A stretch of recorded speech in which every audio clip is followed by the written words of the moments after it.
I greet you in Lord's holy name.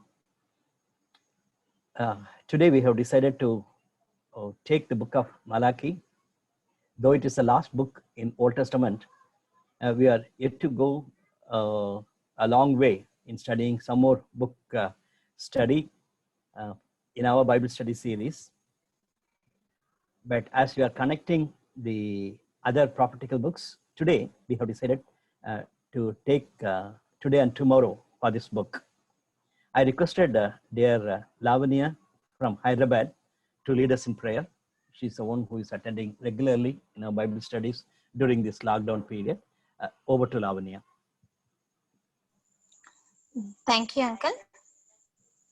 Is it clear, Uncle? Yes, Lavanya. Okay, let's pray. Our dear Heavenly Father, precious Lord, King of Kings, Lord of Lords, Almighty God, we are coming to your presence, Father, in this evening. Lord, thank you for giving wonderful and beautiful evening, Father. Lord, thank you, Jesus, for talking with us, Father. Lord, forgive us, Father. Many times we are not bring happy to your name, Father. Many areas we are failed to be like your child, Father. Lord, forgive us, Father, and please forgive our nation's sin, Father. Lord, cleanse our inner heart, Father, and heal our heal us, Father. Heal our nation, Lord. Lord, whatever change you want, you are expecting from us, Father. Lord, Lord, make us such kind of people, Father, and give us a committed life, Father. Lord. Lord, give us a obedient and a humble heart of Father to listen your word and to live according to your word of Father. Lord, continuously talk with us, Father. Lord, we praise you and we worship you, Lord. Such a uncle, a Billy uncle you are using in our lives, Father. Lord, we thank you, Lord, and we are binding all the internet issues in the name of Jesus, Father. Thank you for giving good health to us, Father, and also for protecting us, Father. Thank you, Lord, for all the goodness you are showing in towards us, Father. In the name of Jesus, I pray. Amen. Amen. Amen. Thank you so much, Sister Lavanya, for that prayer. Normally, before we start the prophetical books, we look at the background. We know that right from Moses' time, there were prophets, and Moses himself has prophesied about things which are needed for his people and also what's supposed to happen in the days to come. Even he said, a prophet like me, God will raise. He was talking about our Lord Jesus Christ. Later, we saw that Elijah was a great prophet, and in a mighty way, he could communicate the power of God among the Gentiles. But Elijah was not a prophet who was written. And even during his time, we could see that there are many, many prophets. But at the same time, later part in the king's time, we could see that in the 8th century, earlier 8th century itself, there were prophets like Amos, Hosea. They started prophesying. Even yesterday, we finished the book of Joel.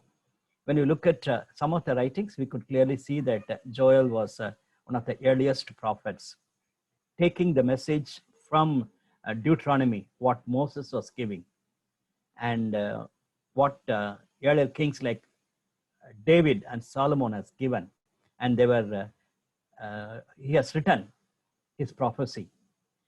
And 8th century prophets were warning the people of Israel, Northern Kingdom, saying that you be faithful.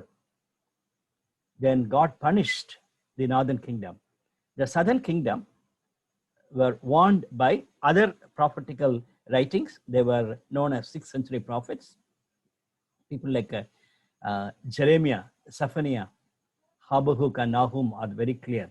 Obadiah is little doubtful, but we can very clearly see that he was also a part of the 6th century prophet.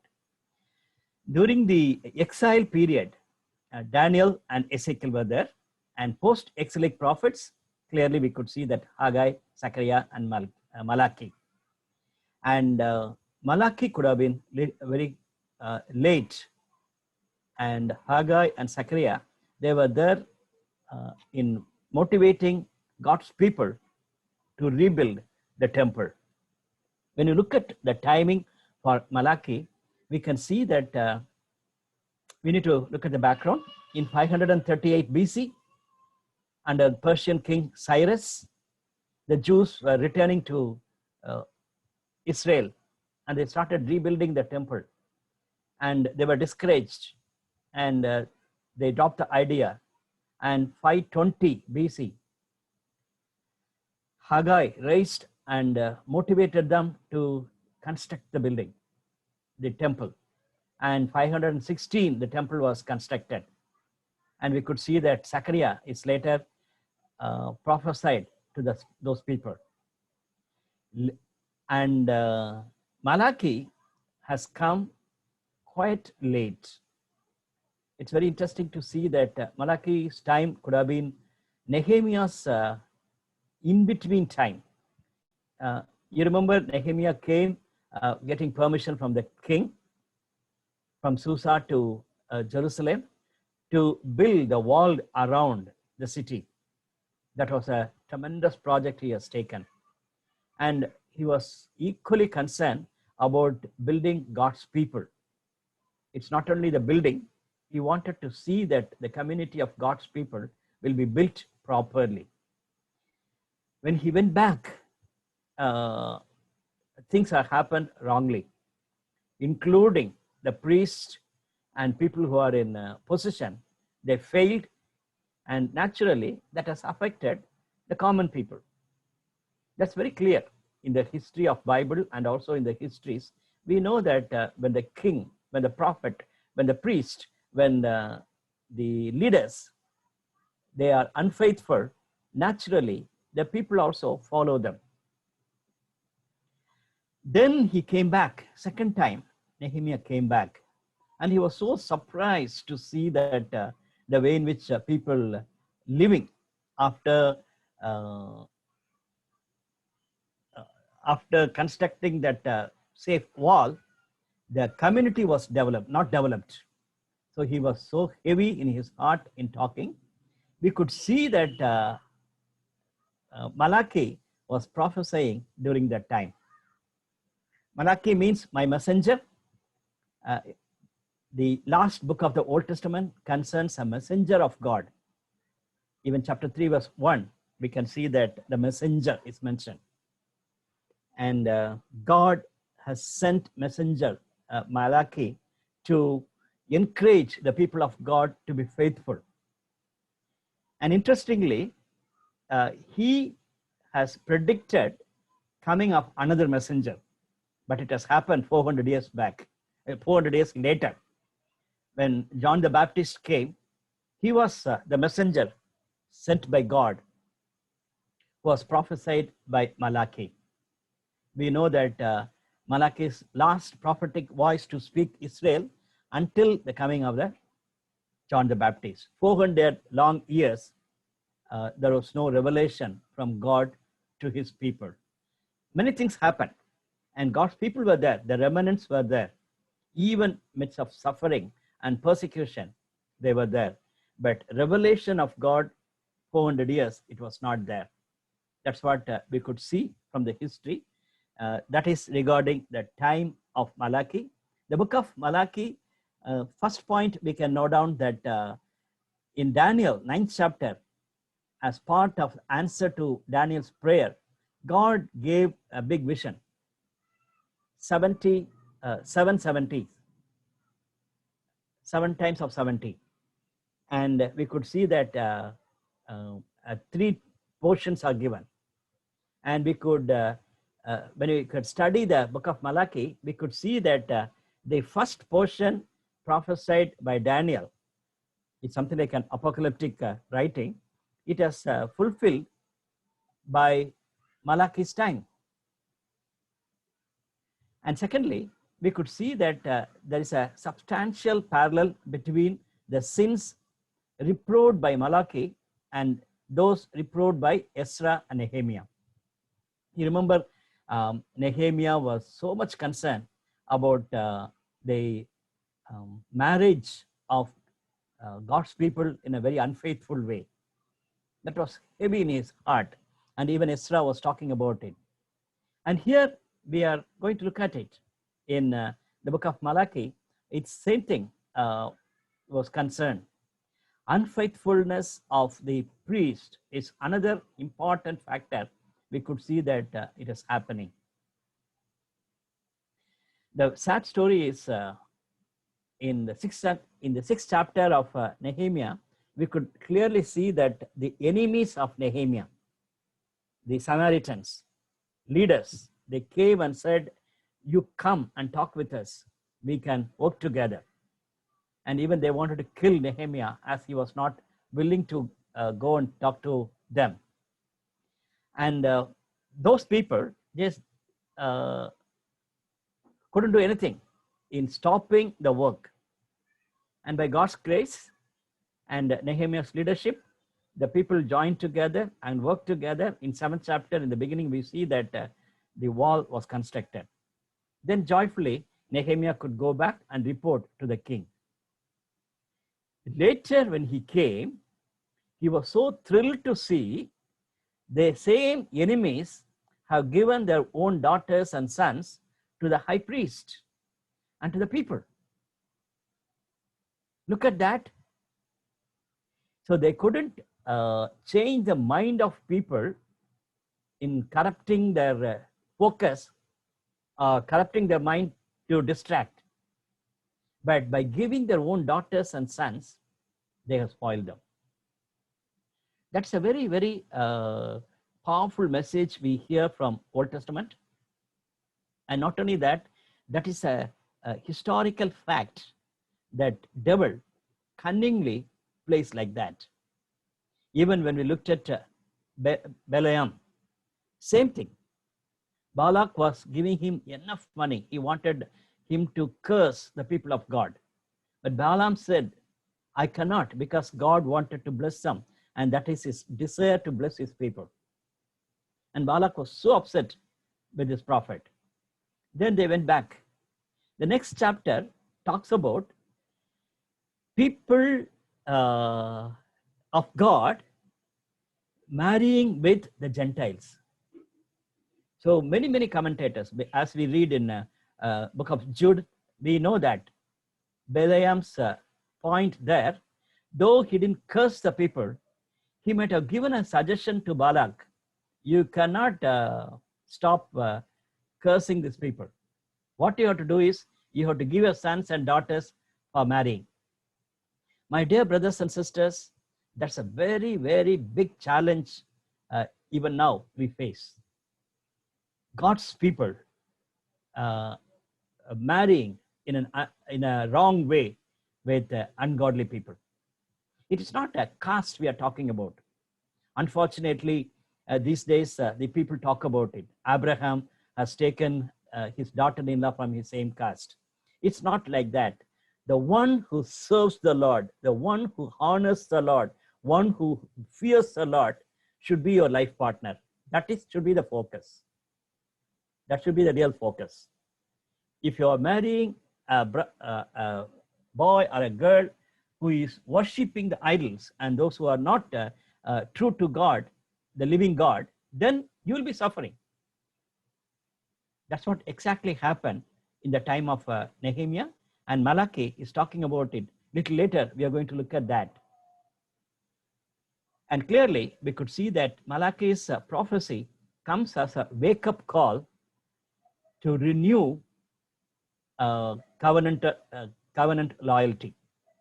It is a call to renewed covenant loyalty. That means God has made a covenant with his people, and you are not loyal. And now Malachi is challenging God's people for a renewed covenant loyalty. We are aware of that one. In the book of Malachi, there are questions. Interestingly, somebody has clearly mentioned 7 questions which are highlighted in this book. And that also the carnal Israelites. Who are these? Carnal Israelites means they are very selfish people, and they are not spiritual people, and they are very flesh-centered people. Carnality is a big challenge for even for us. We started nice. We are believers, and then we accepted Christ, and we live a holy life.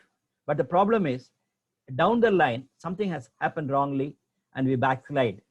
Our carnality comes, and we started asking questions. This evening, this is one of the major concerns I wanted to highlight. What type of questions we are asking now?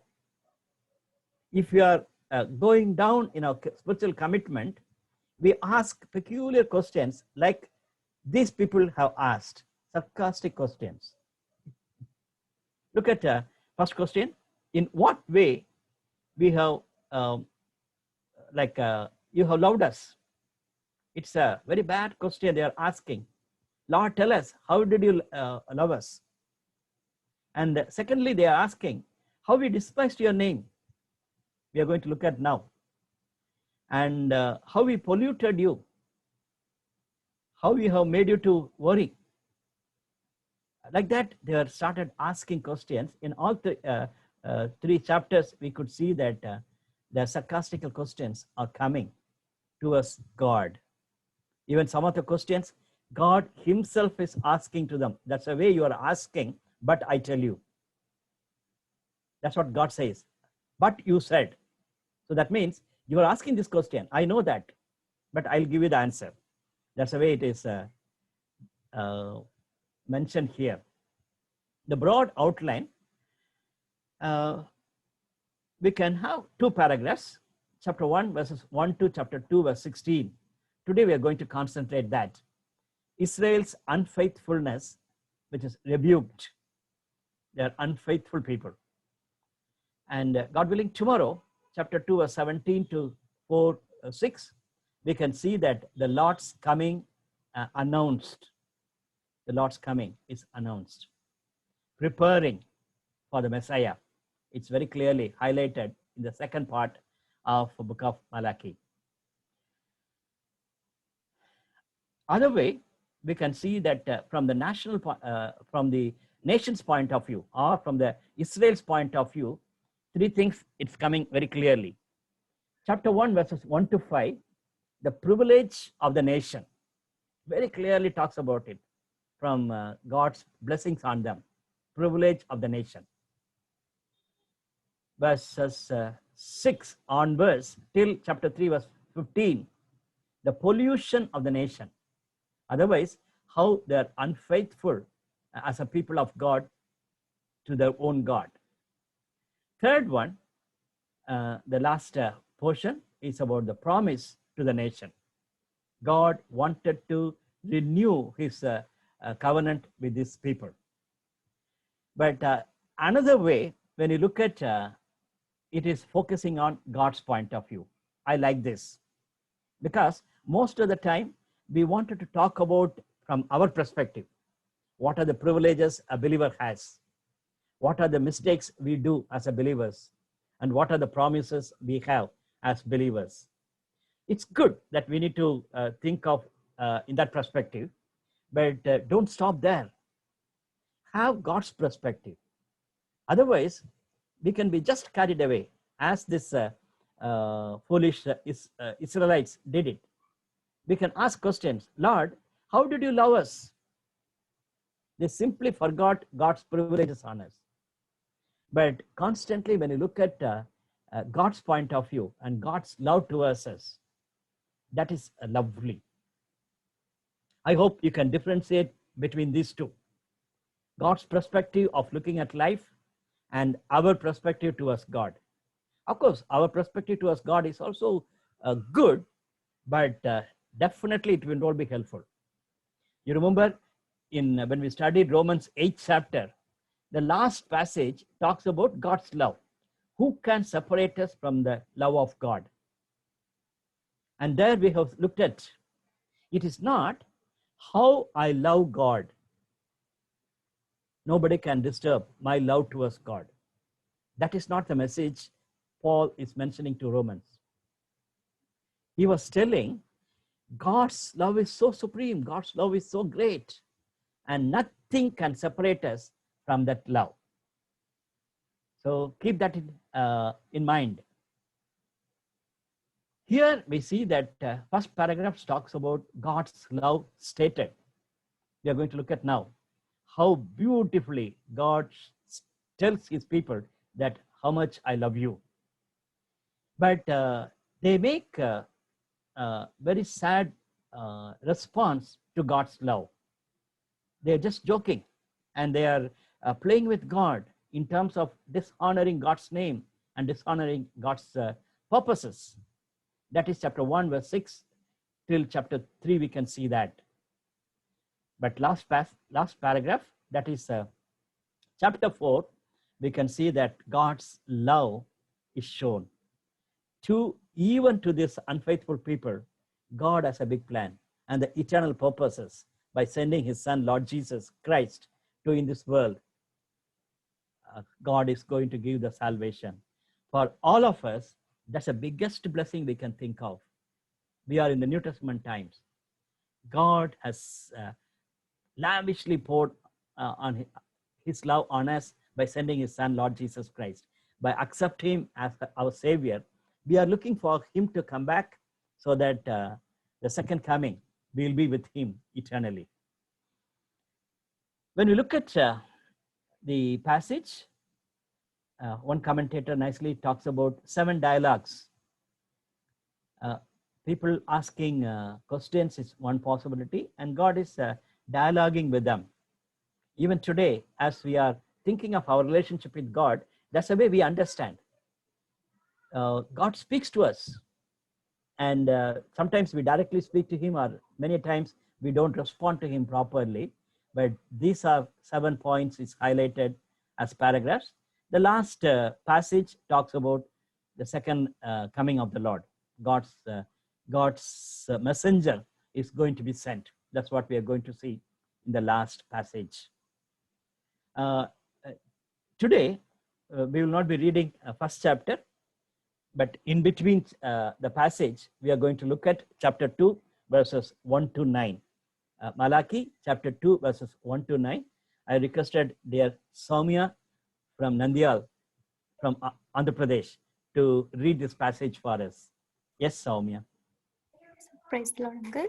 Praise the Lord. Am I audible, Uncle? Yes, yes.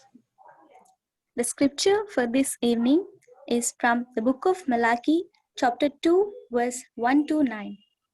And now, you priests, this warning is for you. If you do not listen, and if you do not resolve to honor my name, says the Lord Almighty, I will send a curse on you, and I will curse your blessings. Yes, I have already cursed them, because you have not resolved to honor me. Because of you, I will rebuke your descendants. I will smear on your faces the dung from your festival sacrifices, and you will be carried off with it.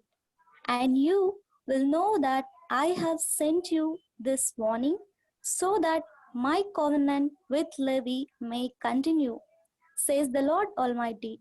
My covenant was with him, a covenant of life and peace, and I gave them to him.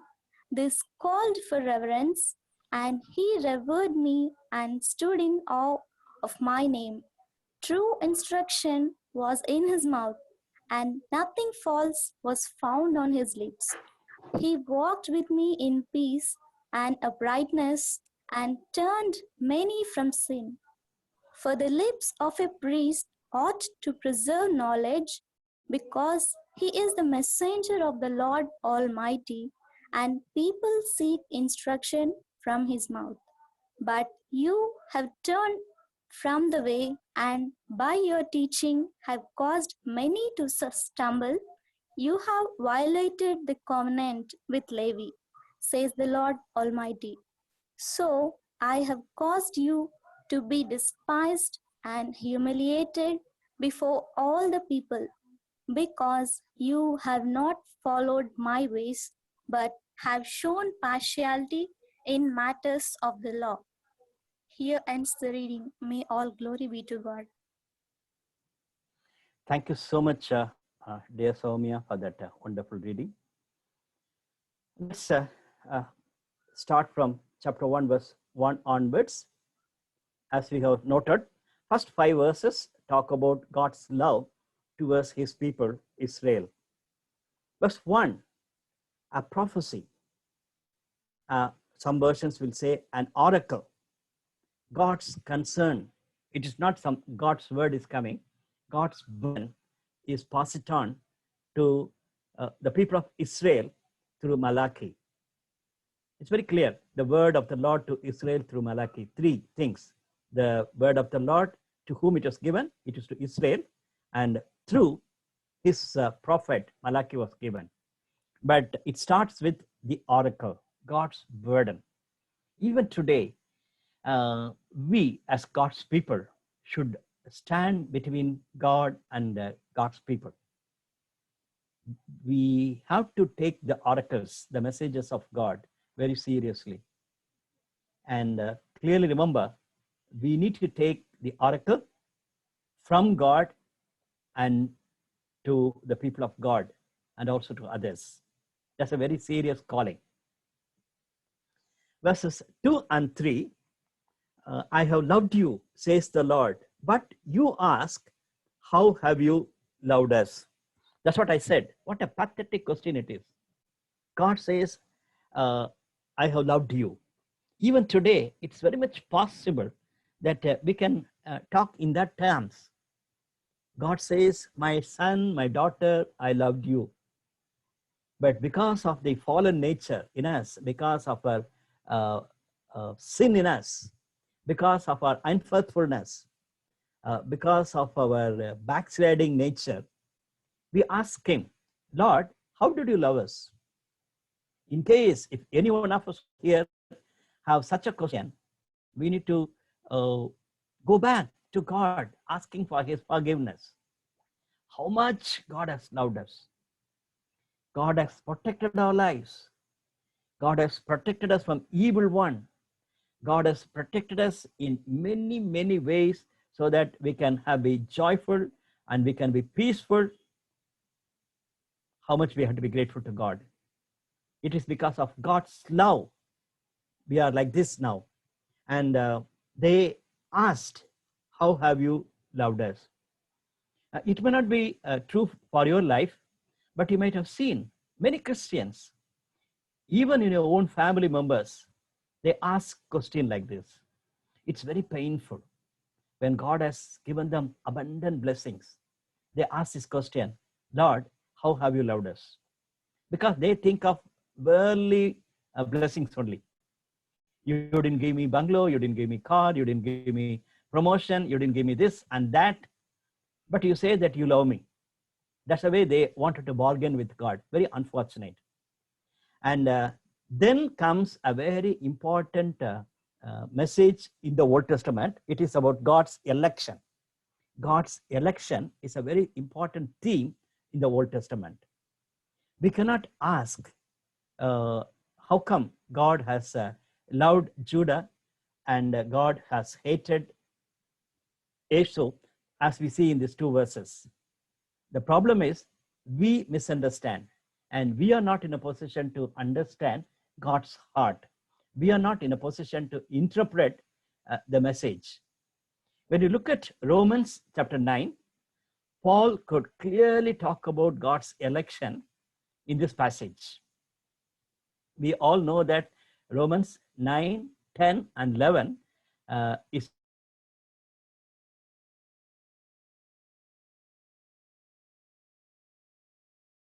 in between the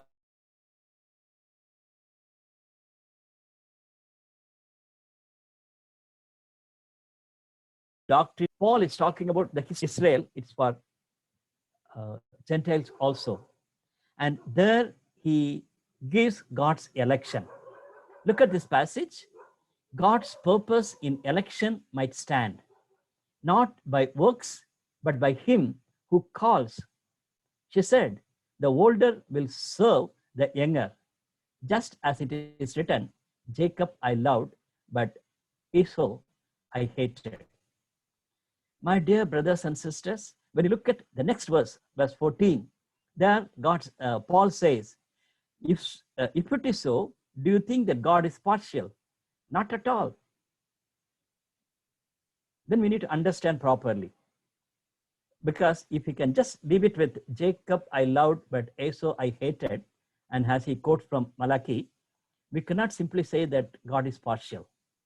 As Paul says very clearly, we need to understand it properly. When you look at Deuteronomy, it is that's what we looked at when we studied the book of Deuteronomy. It's a very important book.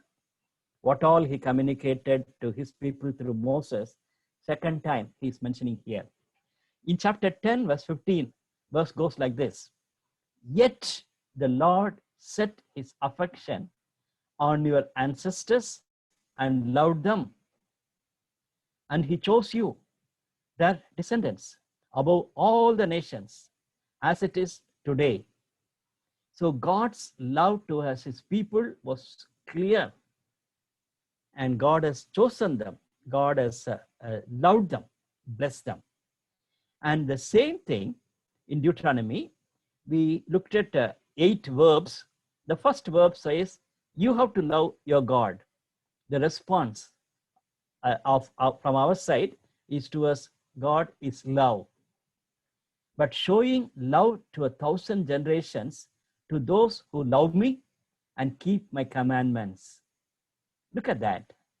When you love God, when you respect God, when you commit yourself in God's love, he says, I will show love to 1,000 generations of those who love me and keep my commandments. Just the previous verse, we can see that God's curse will be on people for 2 or 3 generations if they will not love God. Look at that. One side he says, I will love them in 1,000 generations if they love me. But in other side he says, if they will hate me, if they are not going to obey me, if they will not honor me, 2 or 3 generations, I will ask their children and grandchildren to be responsible for the mistake of their forefathers.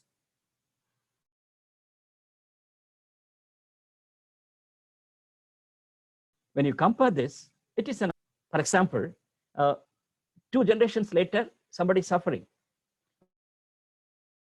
Because of my grandfather did like that. He didn't love God. He didn't obey God. Now I'm facing problem. But this gentleman or this lady is converted and changed the mind and started loving God and started keeping the covenants. God says, I'm not going to wait for 1 more generation or 2 more generations to be punished. Rather, I will bless 1,000 generations. If so, we cannot simply put a barrier. We cannot simply say that God's doing so like this. You have to love God. You have to obey his commands, whatever situation it may be. So when you think of God's unconditional love, it is an amazing factor. And it is a mysterious thing that how God has selected people. Even it's not only like Jacob and Esau, even Samuel, when he went to choose the king as a successor for Saul, he thought David's sons, David's brothers could be chosen as a king. But God said, Samuel, you look at the face, but I look at the heart. So God elected David as the successor for Saul. We don't know. God's elections are supreme. God's touch on individuals are great. That doesn't mean he hates others, because we need to understand that's the point also. When we say that I hate Esau, it is not that when I compare the love of these two, definitely I love more Jacob. It's something like Jesus was talking to his disciples about the Christian discipleship. If you hate your parents, your mother and father, and love me. So that doesn't mean that literally we have to hate our mother and a father. Cannot be. Because on the cross, the third verse of Jesus says, this is my mother. And he could be concerned about his mother even in the last minutes of his life in this world. That shows we need to understand properly, your love for me should be far higher than your love for your parents or others. That's what exactly we need to understand. Both in the Old Testament and in New Testament, when you see passages like this, we need to know that our love towards God should be supreme, definitely higher than our love for parents and others. Verses 4 and 5, it talks about God's punishment about Edomites. And verse 5, it says like this, you will see it with your own eyes and say, great is the Lord, even beyond the borders of Israel, acknowledging God's universal sovereignty. God has chosen you, and you are his people. And now, don't think that this God is only for me. It's not my family God. That's a big challenge we had in Old Testament. The people of Israel, they thought our God is for us, and all the others have their own gods. But God has to tell them, no, you have to live a holy life in such a way that others could acknowledge the God of Israel is a God of all. That's what exactly Daniel did. Daniel faced the lions, ready to face the lions. Daniel was ready to do anything for the sake of informing the whole world that the God of Daniel is a true God. And he acknowledged God as for the universal sovereignty. That's what we see, that even beyond the borders of Israel, our God should be greatest. Keep that in mind. Let's see, we have to go forward. One more thought I just wanted to leave with you. In Deuteronomy 2nd chapter, we see that there Moses is telling, God told, don't take Esau's property. When you think that God is hating Esau, that is not needed by God to say to people of Judah. Deuteronomy chapter 2, verse 5 onwards, you can read that. That shows very clearly God's love towards Judah is far higher than Esau. That we need to understand properly. Let's go to the second portion. We have a long way to go. Verses 6 to 14 talks about not honoring God. Look at verse 6. A son honors his father, and a slave his master. If I am a father, where is the honor due me? If I am your master, where is the respect due me? Says the Lord Almighty. The word the Lord Almighty comes constantly in the post-exilic writings. Already we have noted down. Even in this book, more than 20 times it comes. The Lord Almighty. It's a way Malachi was addressing God. And that Almighty God is asking, if I am your father, if I am your master, where is the respect? Where is the honor? Even in this evening, if God will ask the same question to us, I don't know what type of a response we are going to give. And he's talking about their offerings. Even tomorrow also we'll be talking about it. Their offering in the altar was defiled. It is proven that you are not honoring me. And in verse 9, he says, now plead with God to be gracious to us. With such offerings from the hands will he accept, says the Lord Almighty. And God is giving them an expectation, saying that you go back and repent and say that, Lord, I feel sorry that I dishonored you. And I was not sincere in my giving offering to you.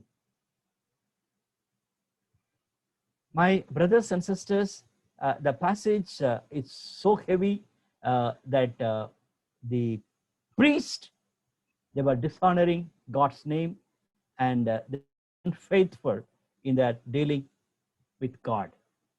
That continues in chapter 2, verse 1 onwards. Up to 9, we can see that. Verse 1 and 2, it says, "And now, you priests, this warning is for you. If you do not listen, and if you do not resolve to honor my name, says the Lord Almighty, I'll curse you." So that means failure to honor God's name is continuing. And here it is clearly for the priest. And it's a continuation. And the word name comes quite often in these passages. We can see. That's one more thought I just wanted to leave with you. How much I'm passionate about God's name. My dear brothers and sisters, it's not that we need to keep nice names with biblical names so that we honor God. We have to live out for the name. In newspaper, when bad things are reported, I'll be looking for the names. And when the names are biblical names, John did it, Daniel did it like that. And it was so horrible, and it pains my heart. Why they should have such a strong biblical names and do very bad things, hopeless things, evil things before the in the society, and they are caught.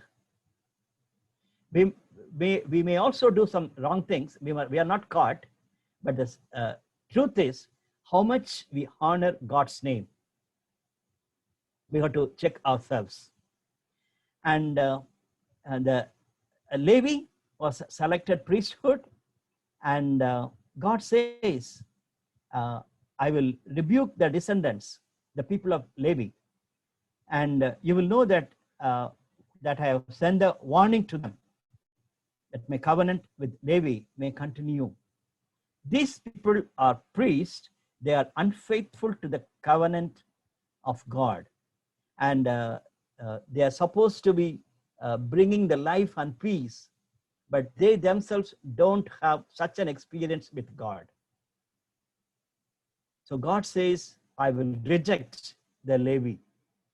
My dear brothers and sisters, we know that in the New Testament times, it is not a calling for Levi.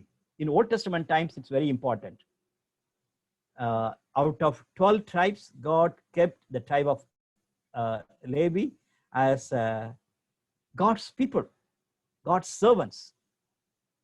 And God said, I don't want to give you land. You will be my portion.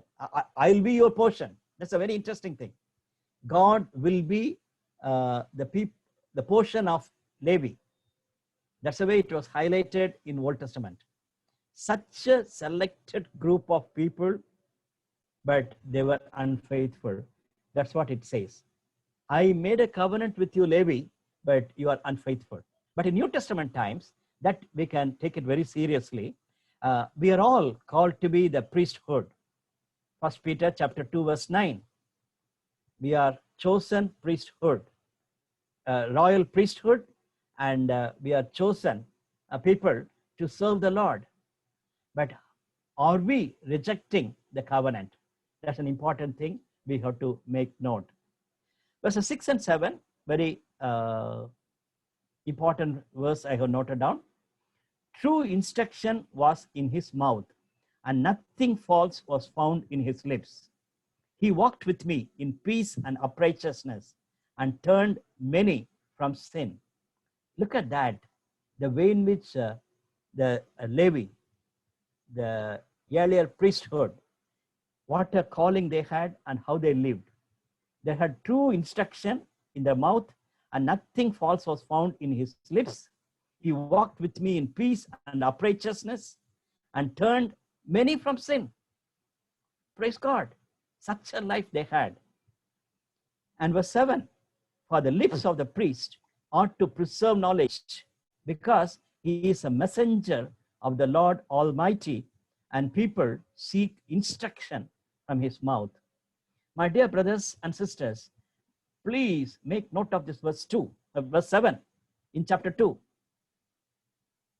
For the lips of a priest ought to preserve knowledge, because he is a messenger of the Lord Almighty, and people seek instruction from his mouth.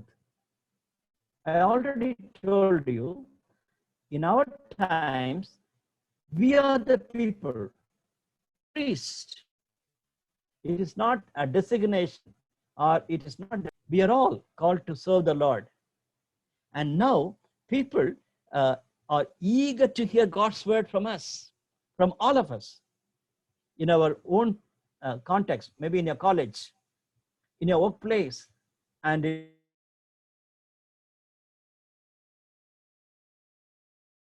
your neighborhood. As people expect you to say God's word, it's very important.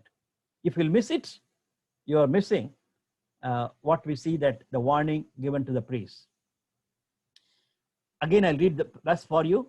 For the lips of a priest ought to preserve knowledge, because he is the messenger of the Lord Almighty, and the people seek instruction from his mouth. So from your mouth, people are seeking God's word.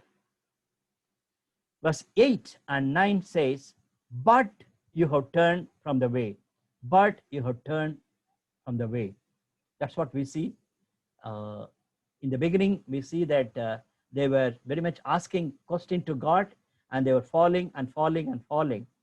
And they were dishonoring God's name, and they were unfaithful to the calling. And now we see that, but you have turned from the way, and your teaching have caused many to stumble. In verse 6, it says, he walked with me in peace and uprightness, and turned many from sin. We said, praise the Lord to that. It was so great to see that how many have turned from sin because of the word the priest has taken. But in verse 8, we see that, but you have turned from the way, and by your teaching, you have caused many to stumble. You have violated. You have violated. It was so sad that the priesthood has completely gone. The last passage, it is chapter 2, verse 10 to 16. We can clearly see that there is a shift.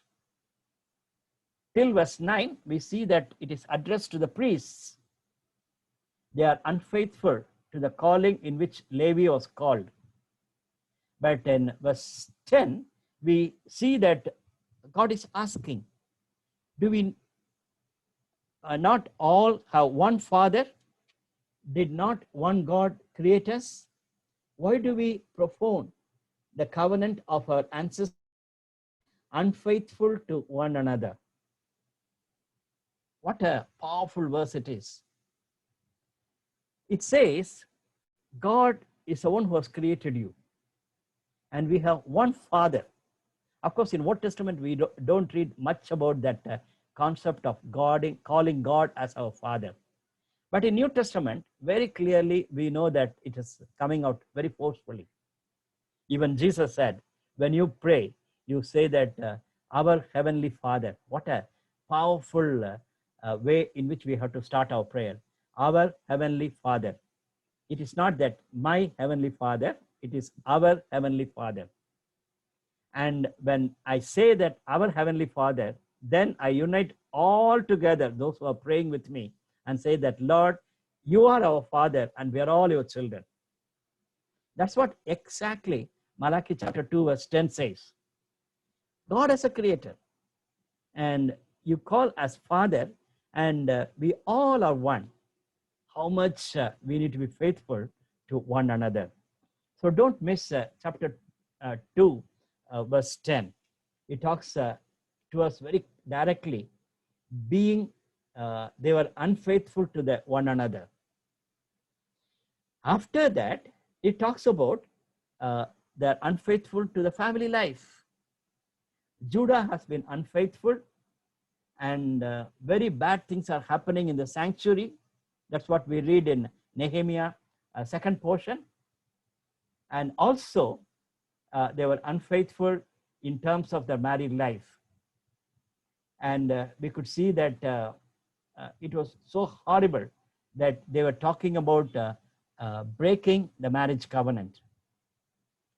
it is not only in a spiritual sense of God and with people, it is between husband and wife, they were unfaithful.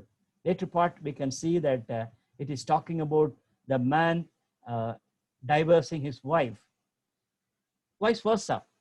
Of course, when you look at the biblical portions, we need to understand that it is not from one side alone. It is the other side also. It is very unfortunate to see that the marriage covenant is broken and they are not faithful, saying it is a covenantal relationship I have. And being unfaithful to the wife, it was so sad. And we see that it was very painful in God's sight that his people are not faithful to him, not faithful with one another, and later they are not faithful even in their own family context. Very unfaithful people of God. But the portion closes with a very powerful statement saying that in verse 16 end, we see that it says, chapter 2 verse 16, the man who hates and divorces a wife, says the Lord, the God of Israel, does violence to the one he should protect, says the Lord Almighty. So be on your guard and do not be unfaithful. That is, the family relationship is so important. Be on your guard. You have to really protect. We have to be very careful. That shows very clearly the devil attacks just opposite. The devil attacks a family. And in these days, we know that the understanding of marriage itself has gone. Two gentlemen can marry, two ladies can marry, and even government can give a certificate. What a sad story. And that's a worldly sense. But when you look at the Christian marriages, very much unfaithful, saying that they are not considering a marriage partner who is a believer. That is very sad. That's what we see a major problem in the New Testament church, in Corinth church. In Corinthians, we read about it. Paul is saying, how come you can be unyokely joined together? No, not at all. An unbeliever cannot be considered by a believer. That is a major thought. But here in Malachi, it talks about unfaithfulness in married life. And God says, be on your guard. Even today, my brothers and sisters, I know that most of you are not married. So when you think of your marriage, be very careful. It is a covenant. It is not a contract. It's not that you love a boy or a girl and then you just come to a conclusion that we will get married. It's not simply like that. It is more than that. It is a covenant you are making before God and before one another and before the congregation. Exactly, this portion is highlighting that important message. So be on your guard. And those of us who are married, we need to be very, very careful. Devil wanted to put us down. Devil is active in dividing the families. But be on our guard. Let us ask this questions for us to consider after studying the first paragraph of Malachi. What are the questions I'm asking God in these days? When God is dialoguing with me, when God is talking to me, what are the questions I'm asking? It's possible that I'm not asking questions at all. When God says, my son, my daughter, how much I love you, how much I'm grateful to you, how much I'm gracious to you, and how much I'm protecting you, are we responding properly or asking questions? Think of it. Am I faithful to God's word? Very clearly, we see that the people of God, especially the priest and the people who are supposed to be faithful to God's word, are very unfaithful. And today, I told you very clearly, it's not a full-time worker or a pastor is like a priest. All of us have God's word, and people expect God's word from our mouth. How much I'm faithful to God's word? If not, why? Thirdly, as we all serve God in one or other way, how much we are faithful to our Lord. Today, as we look at the book of Malachi, when God can look at our life as we serve him, are we faithful to him? It's a very big question we have to ask in the light of Malachi's writing. May the Lord help me and you to respond in a very right way, not in a casual way. Let's pray together.